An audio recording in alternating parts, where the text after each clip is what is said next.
Hello my all students, welcome है आज का आपकी इस क्लास में। तो स्टूडेंट्स, आज की इस क्लास में हम एक्सरसाइज 2.2 का क्वेश्चन नंबर 2 सॉल्व करेंगे। ठीक है, स्टार्टिंग के 3 क्वेश्चंस को सॉल्व करेंगे और बाकी के 3 क्वेश्चन नेक्स्ट क्लास में करेंगे। तो स्टूडेंट्स, करना क्या है, आपको एक द्विघात बहुपद ज्ञात करना है जिसके शून्यकों का योग और गुणनफल क्रमशः हमको प्रत्येक प्रश्न में दिए गए हैं। तो शुरुआत करते हैं अपने क्वेश्चंस की। बहुत ज़्यादा इंपॉर्टेंट क्वेश्चन है स्टूडेंट्स, एग्जाम के पॉइंट ऑफ व्यू से और आपके नॉलेज के पॉइंट ऑफ व्यू दोनों से ही। ठीक है मेरे प्यारे विद्यार्थी, अब देखिए आप क्वेश्चन को किस तरीके से सॉल्व करना है। चलिए, तो पहला जो है वो आपका मूलों का योग है, अर्थात अगर मैं पहला मूल अल्फा मान लूं, दूसरा मूल बीटा मान लूं, ठीक है, तो मूलों का योग है ये और ये गुणनफल है। यानी कि मूलों का योग हम कैसे लिखेंगे, alpha plus beta is equal 1/4। ठीक है, और alpha dot beta is equal -1, ये हमको पता है। अब अल्फा प्लस बीटा का मान, अब देखो स्टूडेंट्स, द्विघात बहुपद हमसे पूछा है, तो द्विघात बहुपद का व्यापक रूप क्या होता है, ax² plus bx plus c। अगर आपके पास कैसे करके इस प्रश्न के लिए a b c के मान आपको मिल जाएं, ठीक है, तो आप इसमें पुट करके द्विघात बहुपद को निकाल सकते हैं। तो हमारा पूरा फोकस जो रहेगा, टारगेट रहेगा ए बी सी के मान ज्ञात करने में। तो स्टूडेंट्स वो भी बहुत आसान है, हम कर लेंगे। ठीक है, अब अल्फा प्लस बीटा का मान हमें कितना दिया, मतलब फॉर्मूला क्या होता है, माइनस का b/a, और अल्फा डॉट बीटा का मान क्या होता है हमारा, c/a। ठीक है, तो यहाँ से हमको ये प्राप्त हुआ, ठीक है, और यहाँ से हमको ये प्राप्त हुआ। इनको आप अलग नोट कर लीजिए। ठीक है, तो माइनस का b/a इज इक्वल आपको मिला 1/4, कॉमा c/a जो मिला आपको -1। अब स्टूडेंट आप एक बात पे फोकस कीजिए, यहाँ पर मैं नीचे यहाँ पे मान लेती हूँ डिनोमिनेटर में 1, इसके डेनोमिनेटर में मैंने क्या मान लिया 1। अब यहाँ पे तो a का मान 4 है, यहाँ पे a का मान 1 है। ठीक है, तो ये हमको दोनों इक्वेशन में बराबर करना है। ठीक है, तो अब इसका हर यानी डेनोमिनेटर में 4 करने के लिए इसके अंश व हर दोनों में ही 4 से गुणा व भाग कर देती हूँ। ठीक है, अंश में भी 4 से गुणा कर दी, हर में भी 4 से गुणा कर दी, तो मिला क्या मेरे प्यारे बाबू, यहाँ से आपको -4/4। यहाँ पे आप सेम इसको नोट करें, तो देखो अब यहाँ पे भी a का मान 4, यहाँ पे भी a का मान 4। ठीक है, अब ये बैलेंस हो गया। इट मीन्स दैट अब आप ए बी सी के मानों को तुलना करके निकाल सकते हैं। ठीक है, जब तक आपको a की वैल्यू सेम नहीं थी तब तक आपको ए बी सी की वैल्यू करेक्ट नहीं मिल पाती। ठीक है, हमारा टारगेट क्या रहेगा, जो दोनों में कॉमन है, दोनों में कॉमन क्या है a, उसके मान को दोनों तरफ दोनों समीकरण में बराबर करना। जैसे ही बराबर हो जाएंगे वहां से फिर हम ए बी सी के सामने वाली वैल्यूज को ऐसे का ऐसे उठा लेंगे। ठीक है, वो बिल्कुल हमारी करेक्ट वैल्यू होगी। जैसे कि a का मान 4 प्राप्त हुआ हमको, ठीक है, b का मान ये वाला माइनस इसके पास पहुंच जाएगा, b के सामने वाली वैल्यू क्या मिलेगी हमको, -1, ये वाला माइनस किसके पास पहुंच जाएगा। ठीक है, और c का मान कितना मिल गया हमको, -4। बस हमें abc के मान तो ज्ञात करने थे। अब इन मानों को हम द्विघात बहुपद के व्यापक रूप में रख देंगे, तो हमें द्विघात बहुपद इस प्रश्न के लिए मिल जाएगा। तो मेरे प्यारे स्टूडेंट्स, निकालेंगे ax² plus bx plus c। a का मान कितना है 4, तो a की जगह पे यहाँ पे रख देंगे 4x² ऐसे का ऐसे ही। ठीक है, प्लस b की वैल्यू कितनी, -1, x की जगह पे x, प्लस c का मान कितना, -4। इसे थोड़ा सा हल कर लेते हैं। 4x² प्लस माइनस माइनस 1 को हम लिखते हैं नहीं तो x, और -4, ये फाइनली हमारा द्विघात बहुपद हमको मिल गया। ठीक है स्टूडेंट्स, इसका यही आंसर होगा। ठीक है, आगे वाला सॉल्व करते हैं हम।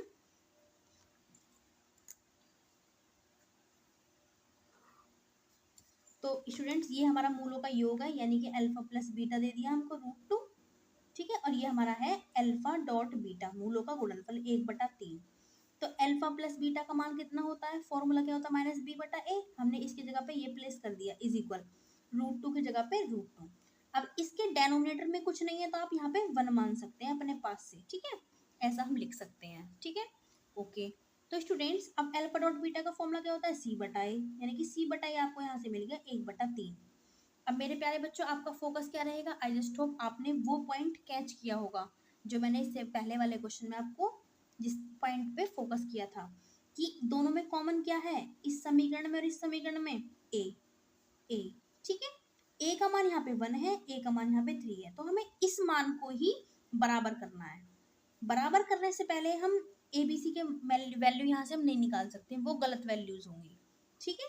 तो पहले बराबर करेंगे, उसके बाद हम ABC की वैल्यू यहाँ से उठाएंगे, ठीक है स्टूडेंट्स। तो यहाँ पे 3 है, या तो यहाँ पे 3 को 1 बना लो यहाँ पे, या फिर दूसरा ऑप्शन आपके पास इस वाले 1 को आप 3 बना लो। तो हम इसको 3 बना लेते हैं। कैसे करेंगे, अंश में भी 3 से गुणा कर देंगे, हर में भी 3 से गुणा कर देंगे, ठीक है। तो माइनस का b बटा a इज इक्वल, जब 3 से गुणा इसमें करेंगे तो ये हो जाएगा आपका 3√2 बटा, जब आप 1 में 3 से गुणा करेंगे तो 3 एकम 3 हो जाएगा। इसमें हमें कुछ नहीं करना, c बटा a बराबर 1/3। अब देखो a का मान यहाँ पे भी ये हो गया, a का मान यहाँ पे भी 3 हो गया, तो दोनों तरफ बराबर है। अब हम ABC की वैल्यूज निकाल सकते हैं।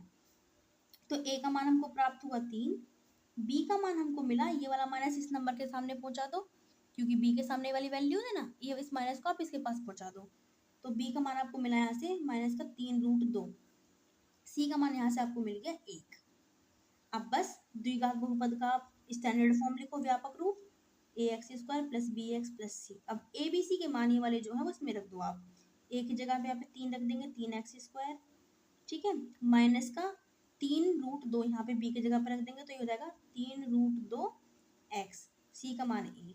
तो बस यही हमारा फाइनल आंसर स्टूडेंट्स होगा इस क्वेश्चन के लिए।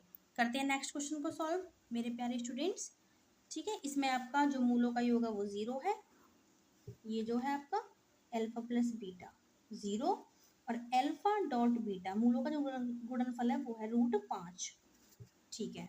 अब अल्फा प्लस बीटा का मान कितना होता है, -b/a, ठीक है। अल्फा प्लस बीटा का मान किसके बराबर होता है, -b/a के, ठीक है स्टूडेंट्स। चलिए ये दिया हमको 0, और अल्फा डॉट बीटा का मान कितना होता है हमारा यहाँ पे c/a बराबर √5। इसके भी डेनोमिनेटर में यानी कि हर में हम 1 मान लेते हैं, यहाँ पे भी हम 1 मान लेते हैं, ठीक है। अब देखिए यहाँ पे हमें ज़्यादा काम करने की ज़रूरत नहीं पड़ेगी, ज़्यादा हमें यहाँ पे वर्क नहीं करना, क्योंकि दोनों ही समीकरण में हमको a का मान प्राप्त है। तो a का मान कितना हो गया 1, क्योंकि यहाँ पे ऑलरेडी यहाँ पे 1 है, दोनों जगह सेम वैल्यू है बिल्कुल, तो हमें इसे बराबर करने के लिए मेहनत नहीं करनी पड़ेगी बिल्कुल भी, ठीक है। और b का मान यहाँ से कितना प्राप्त हुआ हमको 0, 0 ना तो माइनस की होती है ना प्लस की होती है, इसलिए हम 0 ही लेंगे खाली। और c का मान कितना √5। अगर बाई चांस ये बराबर ना होते तो इनको पहले हम बराबर करते, तब हम ABC की वैल्यू यहाँ से नोट करते मेरे प्यारे स्टूडेंट्स, ठीक है। तो हमारा काम थोड़ा जल्दी हो गया, ठीक है। अब हम द्विघात बहुपद का फॉर्मूला लिखेंगे x² + bx + c, ठीक है। अब यहाँ पे ABC का मान यहाँ पे हम पुट कर देंगे, तो a की जगह पे 1x² + b की जगह पे 0 × x + c की जगह पे √5।